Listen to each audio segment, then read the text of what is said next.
What's up sa inyo mga paps? Ang video natin today is ituturo ko sa inyo kung paano maglagay ng yellow tint dito sa headlight natin. So, panoorin nyo lang itong video na to mga paps.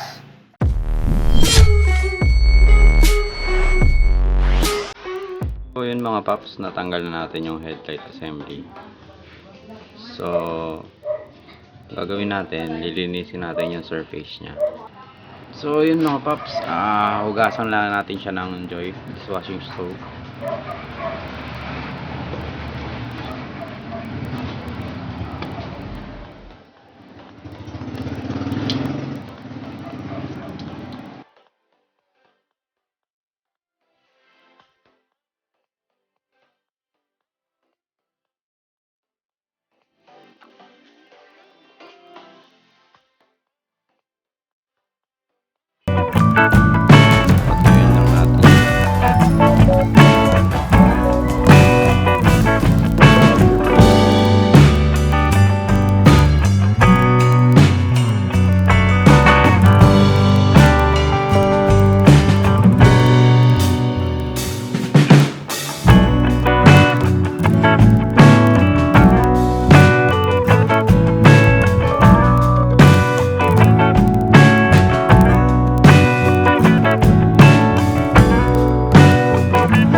bell button. So ayun mga paps, ride safe, God bless.